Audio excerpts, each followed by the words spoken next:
અગ્નોતેરો કાળ હતો. સમય એવો કે ધરતી ફાટી ગઈ હતી અને માનવીનું જીવન એક કડછા ભોજન પર ટકેલું હતું.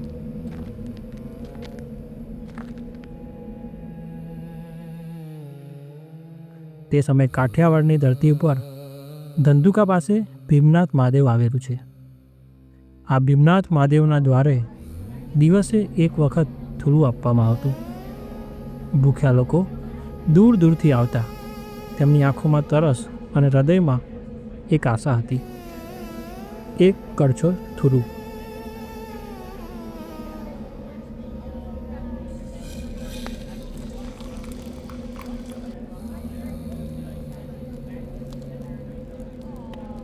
જ્યારે થોડું આપવાનો સમય આવતો ત્યારે ભીડ એકસાથે ધસી આવતી. વ્યવસ્થા તૂટી પડતી. થોડું આપનાર હડસેલો મારતો.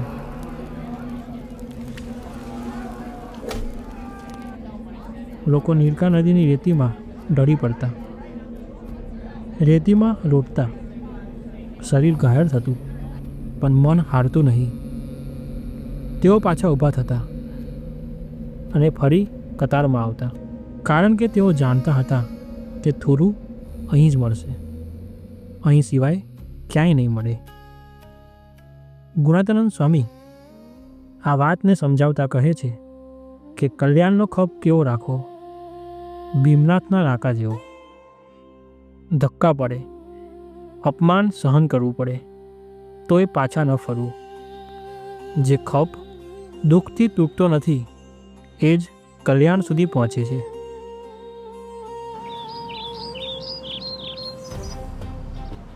એક ગુરુ હતા. તેઓ વનમાં તપ કરતા હતા. તેમની પાસે ના કોઈ વૈભવ હતો કે ના કોઈ સંગ્રહ. તેઓ દરરોજ માત્ર એક શેર ચોખાથી પોતાનો જીવન નિર્વાહ કરતા. એ જ તેમનું ભોજન હતું અને એ જ તેમનો આધાર હતો. અને આ ત્યાગમાં તેમનું જીવન સ્થિર હતું. એકવાર ત્યાં એક મુમુક્ષ આવ્યો આ ગુરુની સેવા કરવા, સમાગમ કરવા અને તેમના પાસેથી જ્ઞાન લેવા. ગુરુએ તેને કહ્યું કે અહીં રોજ એક શેર ચોખા આવે છે, મારી પાસે બીજું કશું જ નથી. તેમની આ વાત સાંભળીને આ મુમુક્ષ બોલ્યો કે હું ભાતનું ઓસામણ પીને પણ અહીંયા રહીશ.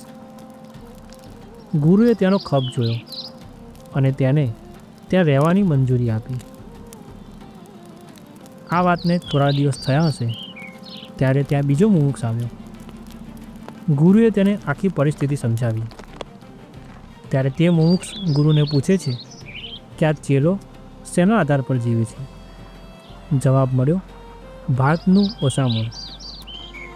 ત્યારે તેને કહ્યું કે તે ધોતા જે ધોવાણ વધશે તે પીને હું લઈશ, પણ સમાગમ હું તમારો જ કરીશ.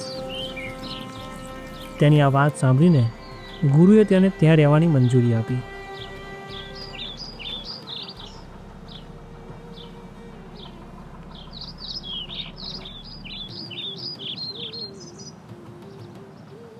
ત્યાર પછી ત્રીજો સેવક આવ્યો. પરિસ્થિતિ એ જ હતી, સાધન શૂન્ય. તેને કહ્યું કે આપની થાળીમાં ચડું કર્યા પછી જે પાણી બચશે તે જ મારું જીવન. તેના શબ્દો સાંભળીને ગુરુ પ્રસન્ન થયા અને તેને પણ ત્યાં રહેવા દીધો. એક સાથે ત્રણ મુમુક્ષ આ આશ્રમમાં રહી રહ્યા હતા.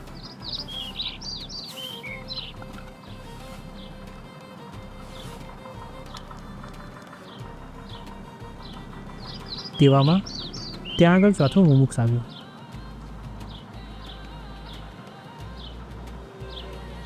હવે તો ઓસામણ નહોતું, તપેલીનું પાણી પણ નહોતું અને થાળીની ધોવાણ પણ નહોતી. ગુરુએ તેને કહ્યું કે હવે જીવન નિર્વાહ કરવા માટે કશું જ નથી. ત્યારે તે મુમુક્ષ બોલ્યો કે આ ચોખા સાફ કરતી વખતે જે દાણા પડી જશે તે વીણીને હું દેહ ચલાવીશ. આ ખપે ગુરુને નિશબ્દ કરી નાખ્યા અને તેને પણ ગુરુએ ત્યાં રહેવાની રજા આપી. આ શિષ્યો ગુરુનો સાચો મહિમા જાણતા હતા. સુખ માટે નહીં, સહુલિયત માટે નહીં, પરંતુ માત્ર મોક્ષ માટે અને જ્ઞાન માટે તેઓ આવી રીતે પણ સમાગમ કરવા તૈયાર હતા. જેને મોક્ષનો આવો ખપ હોય તે દિન પ્રતિદિન સત્સંગમાં વધે છે અને અંતે કલ્યાણને પામે છે.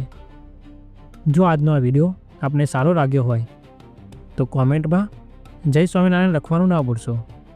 તેમજ આ વિડીયોને લાઈક અને શેર કરશો.